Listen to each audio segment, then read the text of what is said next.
আবার পুরনো রুটিন শুরু। হুম কার্ড রাইস। হুম কার্ড রাইস এখন যা গরম পড়ছে এটাই বেস্ট। ওদিকে কি মাখানা দিচ্ছে? না ওইটাই স্ন্যাক্সের, আর একটুখানি তরমুজ কেটে দেবো। বেবু স্নান হয়ে গেছে? হ্যাঁ রেডি আছে। কি ready for the new journey? Oh, absolutely. Good morning, by the way. Class 12। হ্যাঁ, ক্লাস 12-এর প্রথম দিন। প্রথম দিন। আজকে আমাদের গিয়ে একটা শর্ট অ্যাসেম্বলি মতন হবে। আমাদের কালকে এইচওডি মেসেজ পাঠিয়েছিলেন ক্যাপ্টেন্স গ্রুপে। তো তারপর টি ব্রেক নয়তো লাঞ্চ ব্রেকে একটা মিটিং মতন হবে আমাদের সমস্ত। ক্যাপ্টেনদের। হ্যাঁ, শর্ট অ্যাসেম্বলিটা সবারই হবে। নিশ্চয়ই ক্লাস 12-এর জন্য একটা জিস্ট, একটা ব্রিফে কিছু একটা বলবে। বাবু এখানে ইয়োগার্ট দিয়েছি, হ্যাঁ আবার দেখি সেটা প্রেস করিস না, ফুটো হয়ে যাবে। আর উপরে টিস্যু পেপারটা আছে। যাক। আজকে আমার মনে হয় না সেরকম বিশেষ কিছু হবে বলে। আজকে কেন? আমি এই জন্য উইকেই কিছু হবে বলে মনে হচ্ছে। আমি এই জন্য মামাকে কালকেই বলে রেখেছি যে আমি ওরকম 2-3টে নোটবুক নিয়ে যাব। কারণ আমার নোটবুকগুলো তো আর পাতলা না, তো মোটা নোটবুকগুলো, তো ওইগুলোই নিয়েছি। আর পাউচ নিয়েছি, ব্যাস ওইটুকুই। Geometry box, calculator. কারণ বই তো নেই। হ্যাঁ, বই তো নেই। হ্যাঁ, আগে আইএসসি বোর্ড শেষ হবে, তারপর কাউন্সিল থেকে সমস্ত মানে সিলেবাস তো দিয়ে দিয়েছে, কাউন্সিল থেকে প্রেসক্রাইব করবে, তারপর ফ্রেশ মানে কি বলবো, ফ্রেশ পিসেসগুলো বেরোবে নোটবুকে, সরি টেক্সট বুকে। গুড মর্নিং, সকলকে স্বাগত জানাচ্ছি আজকের নতুন ব্লগে। আশা করি তোমরা সবাই খুব ভালো রয়েছো, আমরাও ভালো আছি। বেবো স্কুল পৌঁছে গেছে, আমি আজকে আর দিতে যাইনি। আর ওই আগের মতন পৌঁছে গেছে জানালো, তারপরেই আমরা চা খেতে বসেছি।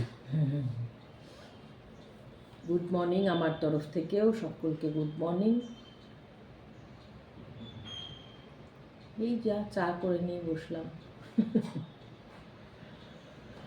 আজকে সেদিন পেঁয়াজ কলি এনেছিল, আজ আলু পেঁয়াজ কলি ভাজবো, ডাল করবো। আজ নিরামিষ, এই সপ্তাহটাও নিরামিষ পুরোটা। হ্যাঁ, পুরোটাই। শুক্রবার অব্দি টানা। আজ সোমবার, কাল মঙ্গলবার, পরশু হচ্ছে শিবরাত্রি, এমনিই খাবো না। বৃহস্পতিবারও খাই না, বৃহস্পতিবারেও খাই না, শুক্রবারেও খাই না, শুক্রবারেও খাই না, সেই খাবো হচ্ছে শনিবার। তার একটা আলাদাই মজা হবে দেখো। আমি এই সব রিজনের জন্য আমি মানে করে দিতে পারি, কি করতে পারো? মানে ননভেজ ত্যাগ করা। শ্রাবণ মাস আসলে ওইটা ফুল ডিসিপ্লিন তখন। তার মানেটা কি বোঝায়? তার মানেটা বোঝা যাচ্ছে যে করতে পারি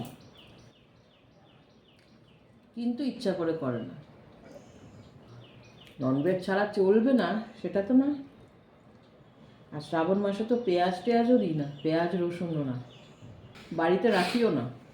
রসুন পেঁয়াজ যতটা যা থাকবে শ্রাবণ মাস পড়ার আগে সব শেষ করে দিই।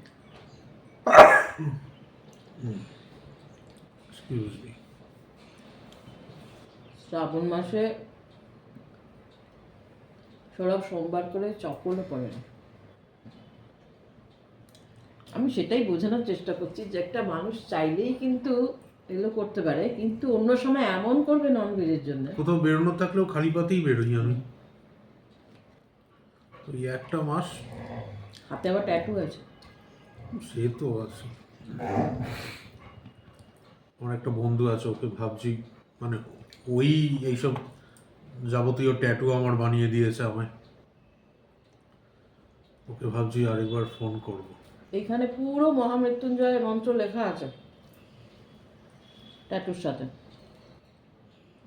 এই হাতটাতে। তো আমি বাবাকে সবার আগে দেখেছি, সঞ্জু বাবা। ওরা ফিল্ম স্টার, বলো তো, ওরা মেনটেন করতে পারে, তুমি মেনটেন করতে পারবে? মানে ওটা আবার মেনটেনের কি আছে, একবার করে দেওয়া আরে হয়ে গেল তো ওদের- হয়ে গেল। ওদের যারা ট্যাটু করে আর তোমার বন্ধুর মধ্যে তফাৎ আছে সে তো 100 বার রয়েছে, অনেকটা। সে তো 100 বার রয়েছে। মানে তাজ হোটেল আর ভাতের হোটেলের মধ্যে যেরকম পার্থক্য, সেরকমই পার্থক্য। ওটাও না, নর্মাল রেস্টুরেন্ট তাজ বেঙ্গলের মধ্যে যেরকম। ওইটাই বলছি, তাজ হোটেল আর ভাতের হোটেলের যে পার্থক্যটা, সেটাই। না গো, আর ট্যাটু ফ্যাটু আমি করতে দেবো না, অনেক হয়েছে, আবার কি বেকার। না গো, আর করতে দেবো না, ও যতই বলুক, ও বলে যাচ্ছে আমি করতে দেবো না। আমি করে চলে আসবো। হ্যাঁ হ্যাঁ, একা যেতে পারে না, আমাকে যেতে হয়, পাশে বসে থাকতে। বাবা, না, মিথ্যে কথা বলছি? আমাকে কোনো সময় একা যায়নি। এটা যখন করবে এই মহামৃত্যুঞ্জয়, আমি তো একবারই শুধু প্রথমটা একটা ফ্রিতে করে দিয়েছিল, আর ঠিক আছে বললো ভাবি কর দু, বললাম হ্যাঁ কর দু, ফ্রি। বলছে হ্যাঁ ঠিক আছে তাহলে কর দু। একদিকে আমার নাম লেখা, আরেকদিকে বেবর নাম লেখা। আর যদি আমি কোনোদিনও গাজনি হয়ে যাই, সেই জন্য স্মৃতিশক্তির লোপ পায়। গাজনি 15 মিনিটস না হাফ অ্যান আওয়ার পর পর বলে যেত। ওরকম যদি আমার হয়, অ্যাটলিস্ট ওটা দেখে বুঝবে, আচ্ছা আচ্ছা আচ্ছা। আমি ভাবছি ফোন নাম্বারটাও লিখে রাখবো এবারে। আমি যা দেখছি দুষ্টুমি এর, একটু দেখছি আমি সব ভুলে যাবো এবারে। হ্যাঁ জল দিচ্ছি না। ও যখনই ট্যাটু, প্রথম যখন ট্যাটুটা তখনও আমি, দ্বিতীয়বার যেটা তখনও আমি, তৃতীয়বার যখন এটা করতে গেছে তখনও আমি। আর তুমি বসে থাকো হ্যাঁ এখানে, তুই ওর সঙ্গে কথা বলে যাও, বুঝছো? সামান্য দাঁত তুলতে যাবে, দাঁতের না তোলা না, আরসিটি, সেটাতেও আমাকে বসে থাকতে হবে। মানে ম্যামকে বলছে ও থাকুক এখানে বসে, হ্যাঁ ম্যাম বলছে ভয়ের কিচ্ছু নেই, আমরা এখানে মানে পালেই দেখো আমার ডাকছে তোমার হাত দিয়ে জল খাবে বলছে। এই যে কতটা সাহসী তাহলে আমি বলি, প্রথম প্রথম এটা বলছি আজকে। বেবো তখন সদ্য হয়েছে, হ্যাঁ 2 মাস এরকম কিছু বয়স হবে, হ্যাঁ 2-2.5 মাস হবে, 2.5 মাসও হয়নি ওরকম, ঠিক আছে। এবারে দাঁতে ব্যথা, অফিস মাঝরাত্রে না না, অফিস থেকে এসেই বলছে দাঁতে ব্যথা। যেরকম আমরা দিই ক্লোভ অয়েল হ্যানা তেনা এসব অনেক কিছু দিচ্ছি, গরম জলে কুলি করো, গরম সত্যিই শেক, কমছে না। কমছে না। রাত্রেবেলা দাঁতে 2:30টার ব্যথা সময়, যার হয় সেই বোঝে। রাত্রেবেলা 2:30টার সময় আমি মানে ক্যাব বুক করলাম। মানে তখন উবার টুবার তো আর ছিল না আমাদের, ওই কি ছিল জানো, Local cab হ্যাঁ service ছিল আমাদের একটা আর কি। ভালো লোকাল, মানে খুবই ভালো বিশ্বস্ত, তাকে ফোন করলাম রাত 2:30টে। বিশ্বস্ত গাড়ি, বিশ্বস্ত ড্রাইভার, মানে এতটাই ভরসা করতাম তাদের উপর। এবারে এলো রাত 2:30টার সময় মানিপাল হসপিটালে এমার্জেন্সিতে নিয়ে গেছি, বেবো তখন 2 মাসের। এবার নিয়ে যেতে তো ওরা কি করেছে, ওরা কিছুই করেনি, এমার্জেন্সিতে আর কি ডেন্টিস্ট থাকবে, ববিরন দিয়েছে, আধা ঘন্টা রেখে দিয়ে ববিরন দিয়েছে, আবার আধা ঘন্টা দেখে বলছে যে আস্তে আস্তে এবারে ব্যথা কমবে, মানে কি ঘুমাবে, আর তো কিছু না। ববিরনে তো ঘুমই হয়, এবার সে তো হাঁটতে পারছে না ঘুমের চোটে। মানে সে মানে নেশা করে থাকার মতন অবস্থা আমার পুরো, হ্যাঁ টলছি হ্যাঁ, এরকম 2টো করে। 3টে দিয়েছে ববিরন, ইনজেক্ট করেছে। হ্যাঁ 3খানা ববিরন দিয়েছিল, হুম। মনে আছে। বললো যে এখন টানা ঘুমাবে, কোনো চিন্তা নেই। এবার আর তো এমার্জেন্সিতে রাখবে না, ছেড়ে দিয়েছে। এবারে যা হোক করে গাড়িতে উঠেছে, এবার সে তো বক বক বক বক করে যাচ্ছে। কারণ ঘোরের মধ্যে আমি হ্যাঁ। তখন। এইবারে শোনো, এইবারে আমাদের তো সেই ছাদের ঘরটা ছিল, ওই বাড়িটা হ্যাঁ, যেটা একবার একদম বলেছিলাম বিয়ের না, পরপর বিয়ের যে পরপর বাড়িটা। যেটা বানাসবাড়িতে, ওইটাই। খাড়াই সিঁড়ি। হ্যাঁ এবার সরু সরু সিঁড়ি, খাড়া সিঁড়ি। এবারে গাড়ি থেকে নেমেছি, তখন একটু ঝিরিঝিরি বৃষ্টিও শুরু হয়েছে আবার। এই বেবুকে তো পুরো কাভার করে নিয়েছিলাম র্যাপ করে। এবারে বোধহয় 4:30 4:30 বাজে বোধহয়। হ্যাঁ ওরকমই, মানে আলু ফোটে নিগো। আমাকে বলছে আমায় দাও, আমি নিয়ে উঠবো সিঁড়ি দিয়ে। এবার আমি বলছি যে না না, ও পড়ে যাবে। কেন, আমার কি কোনো ব্যালেন্স নেই? মানে পুরো ঘোরে মনে হবে- বাইরের, হ্যাঁ মনে বাইরের, হবে ড্রাঙ্কার। হ্যাঁ বাইরে যদি কেউ দেখতো আমাকে দেখে ওইটাই মনে করতো। ওটাই মনে করতো, কিন্তু হসপিটাল থেকে তখন এদিকে দাঁত ও ও করে কথা বলছে, আমায় দাও আমি নেবো। এবার আর দেখলাম কথা বাড়ালে কি লোকজন উঠে পড়বে, আবার কি ভাববে। এবার নিয়ে সে কিন্তু টলছে, কিন্তু উঠছে ঠিক করে। এবারে উঠে আমার কোলে দিয়ে দরজাটা খুলে দিয়েছি, ঘরে শুয়েছে। পরের দিন বিকেলবেলা ঘুম থেকে উঠেছে। এত কিছু যে হয়ে গেল, রাত 2:30টার সময় যে হসপিটাল থেকে দেখিয়ে এলো সে ভুলেও গেছে। পরে বলাতে তারপর বলছি এরকম কিছু হয়েছিল নাকি। তারপর সমস্ত পেপারগুলো দেখালাম, যেগুলো তো জমা দিতে হবে অফিসে। তখন IBM-এ চাকরি করতো। বাবা ওটা তো গেল ছাড়ো। এবারে তখন বেবো ক্লাস 2-3-তে পড়ে মনে হয়। এবারে দাঁতে ব্যথা, দাঁত নিয়ে বড্ড সমস্যা, হ্যাঁ, ভীষণ। পানিপাল হসপিটালই আবার। দাঁতটা একটু কিন্তু বড় দিনের বড় বেলা প্রবলেম আমার। নিয়ে গেছি আমাদের যিনি ডেন্টিস্ট ওখানে, যিনি ছোটবেলায় এত পরিমাণে চকলেট খেয়েছি, সেটার এখন রেজাল্টটা বুঝতে পারছি। শুধু তাই না, এত পরিমাণে বাটার খেয়েছে, সেটা বাটারে দাঁতের কি প্রবলেম না, না। হবে? চেহারা, হ্যাঁ ওইটি বলবে না কেন বলো তো। ওটা বললে যে আমি তো এখন বাটার আনিই না। একটা কবে 100 বাটার এনেছিলাম, রয়ে গেছে, দিই না। এইটা তো আর কলকাতায় থাকাকালীন দাঁতের অপারেশন করতে হবে, তখন আমার মা বেঁচে ছিল, ঠিক আমার আছে। যাবতীয় জিনিস দাঁত নিয়েই এবার আমার। শোনো, আমার মা তখন বেঁচে, হ্যাঁ, এইবারে বললো যে দাঁতের অপারেশন মানে লোকাল অ্যানেস্থেশিয়া দিয়েই হয়ে যায়, ওগুলো করতে হবে। তখন সত্যি তখন ভেবো অনেকটাই ছোট, প্রায় 1 বছর এরকম কিছু, 1.5 বছর এরকম বয়স হবে হয়তো। এবারে হ্যাঁ 1.5 বছর হয়নি ওই রকম, মানে একটু একটু কথা বলতে পারে। ডাক্তারকে বলেছি। এবারে দীপ্ত দে ওখানকার, উনিও খুব ভালো খুব ডাক্তার। ভালো ডাক্তার। এবং আমরা যখন ওখানে গেছি, আমার মা গেছিল তো, যাই হোক মাকে চেনে, মাকে প্রচুর ডাক্তার চেনে। মাকে বলল যে আরতি দি আপনার জামাই হয়। ওমা আমি তো জানি না। এইবারে মা জিজ্ঞেস করে, মাকে চেনে মানে একটু হিস্ট্রিটা বলে দিই। কারণ মা CMRI মানে ক্যালকাটা হসপিটালে 35 বছর চাকরি করেছে ওটিতে, মেট্রন। তো সেই সূত্রেই প্রচুর বড় বড় ডাক্তারদের সঙ্গে ওঠা বসা, চেনা পরিচিতি এগুলো ছিল। আচ্ছা এবার বল। 35 না 37 ইয়ার্স, হ্যাঁ 37 ইয়ার্স ক্যালকাটা হসপিটালে। মানে নারী নক্ষত্র দেখা আমাদের। এবার সব ডাক্তাররা মাকে খুব, এরা সবাই ছোট, মানে দীপ্ত দে যার কথা বলছি সে হচ্ছে আমার জেঠুর যে ছেলে, এরাও সব ডাক্তার। তো তাদের সব ব্যাচমেট, এরকম প্রচুর ব্যাচমেট আছে CMRI-তেও, যারা মাকে মানে ভীষণ মানে রেসপেক্ট করে, কারণ ব্যাকগ্রাউন্ড সব জেনে। যাই হোক, এবার বললো যে আরতি দি, এবার সবাই দিদি দিদিই বলে, যদিও অনেকটা ছোট। মা যখন বলল যে আমার জামাই হয়, তো মা দেখে অবাক। মা বললো যে তুমি এখানে? বললো যে হ্যাঁ নার্সিংহোমে। ওই দীপ্ত দে বললো আপনি এখানে কেন দিদি? বললো যে আমার তো জামাই এখানে, ওর অপারেশন হবে দাঁতে। বলছে কি নাম? সৌরভ। বলছে ও বাবা আপনার জামাই, আচ্ছা ঠিক আছে। তো যাই হোক, যেগুলো হয় নিজেদের মধ্যে ওসবে, মাকে খুবই বললাম বারবারই রেসপেক্ট করে। এইবারে বলছে যে ও তো ভীষণ ভীতু। কেন?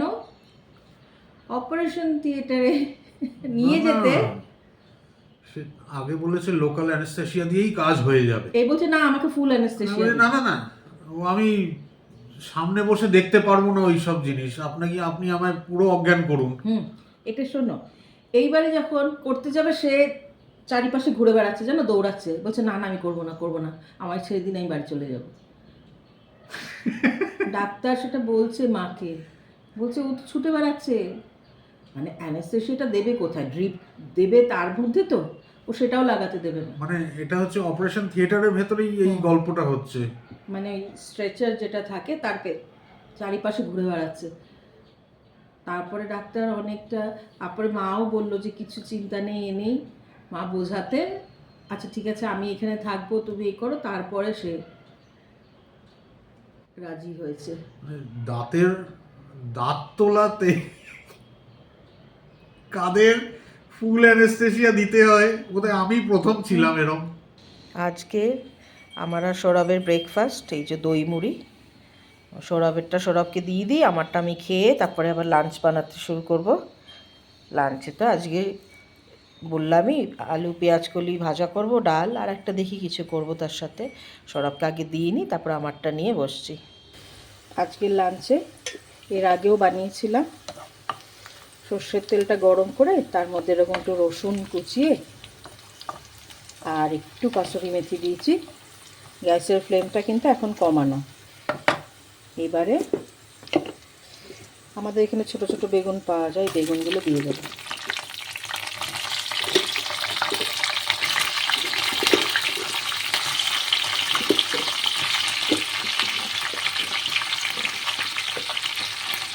এর মধ্যে আর কিচ্ছু যাবে না, নুন হলুদ আর সামান্য লঙ্কা গুঁড়ো। এই যে নুন হলুদ লঙ্কা গুঁড়ো দিয়ে দিয়েছি। এইবারে এটাকে ভালো করে মিক্স করব, করে গ্যাসের ফ্লেমটাকে মিডিয়ামে রাখবো, রেখে চাপা দিয়ে দিয়ে ভাজবো। মানে বেগুনগুলো একটুখানি ক্রিস্পি ক্রিস্পি হবে, খুব ক্রিস্পি না, আর কিন্তু রসুনগুলো ক্রিস্পি হয়ে যাবে, খুব খুব ভালো লাগে খেতে। এর আগেও এটা দেখিয়েছি, কিন্তু অনেক দিন আগে, হয়তো মনে নাও থাকতে পারে তোমাদের। তো এই যে মিশিয়ে মিশিয়ে দিলাম, দিয়ে এক হাতে করছি তো, মানে এখানে রেখে করতে গেলে অনেকটা স্পেস নষ্ট হবে, এই জন্যই আমি রেখে দিই না। আচ্ছা, এবার এটাকে ঢাকা দিয়ে দেবো। একটু মাঝে মধ্যে একটু ভাজা ভাজা হলে আবার একটুখানি উল্টে পাল্টে দেবো। আর এই দিকে যেরকম করি ভিন্ডি হয়ে গেছে আমার, এটা সাম্বার মশলাও দিয়ে দিয়েছি। এই দেখো বেগুন ভাজাগুলো হয়ে গেছে, দারুণ লাগে, একবার বানিয়ে দেখো, দারুণ লাগে খেতে। আর এইদিকে পেঁয়াজ কলি কেটে দিয়েছি, পেঁয়াজ কলি ভাজবো, ব্যাস। এক ঝলক দেখিয়ে দিই কী কী রান্না হয়েছে আজকে। এটার মধ্যে আছে ভিন্ডি, এটার মধ্যে আছে এই বেগুন কাসুরি মেথি দিয়ে যেটা করলাম, আর এটার মধ্যে আলু পেঁয়াজ কলি ভাজা, একটু অন্ধকারটা এই জন্য নরম লাগছে, এই আর ভাত। আগে বেগুন দিয়ে দিয়েছি, খিদে পেয়ে গেছে বলো। হ্যাঁ বেবো ওই চলে আসবে, হ্যাঁ চলে আসবে, টাইম হয়ে গেছে আসার।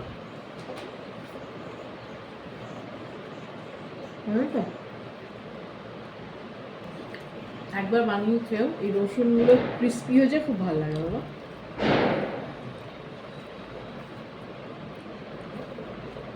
আমার এক স্টুডেন্টের মা ফোন করলো,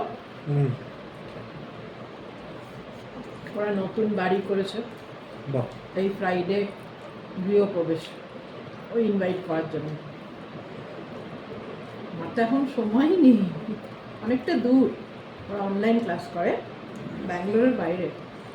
আমার খুব ভালো লাগে মানে এই এরকম ধরনের খবর শুনলে, যে কারোর নিজের বাড়ি হয়েছে, গাড়ি হয়েছে, গাড়ির থেকেও বাড়ি, বাড়ি মাথা গোছার একটা জায়গা হওয়াটা না, গাড়ির থেকেও বাড়ি আমার ভীষণ খুশি হই শুনলে। আমিও খুব খুশি হয়েছি। বারবার করে বলছে ম্যাম আসবেন, স্যারকে নিয়ে, স্নেহাকে নিয়ে। কোথায়? হোপসকোপে। হ্যাঁ তো পুরো ব্যাঙ্গালোরের বাইরে, আউটস্কার্ট। আমি বললাম সবার তো ফাইনাল এক্সাম স্টার্ট হয়ে গেছে, খুব টাফ যাওয়াটা, তবু আমি চেষ্টা করব। মনে করে যে বলছে আমায়, বলো। জানি না কেন আমি ভীষণ খুশি হই কারণ যদি বাড়ি হয় শুনলে।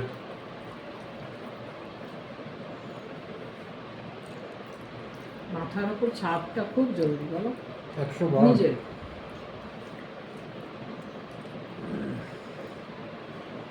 এটা তারাই একমাত্র বোঝে যাদের যাদের মাথার উপর ছাদ থাকে না নিজের। এই শুক্রবার অবধি টানা ভেজের নানা ধরনের রেসিপি আমায় করে দিতে হবে, যেটা সৌরভ খুশি খুশি খুশি খাবে। পেঁয়াজ কুলি দিয়েছি, মানে পেঁয়াজ কুলি আলু ভাজা, ডাল টাল আর করিনি, বেশি হয়ে যেত বলো। আলু পেঁয়াজ কুলি ভাজা সৌরভও ভালোবাসে, বেবও খুব শুকনো শুকনো করে মেখে খেতে ভালো লাগে। লঙ্কা দিয়ে।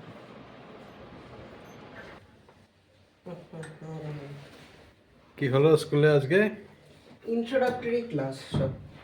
মানে পড়াশোনা কিছু হয়েছে? হ্যাঁ ওটাই, ফার্স্ট চ্যাপ্টারের ইন্ট্রোডাকশন। কি দেখে পড়ালো মিস?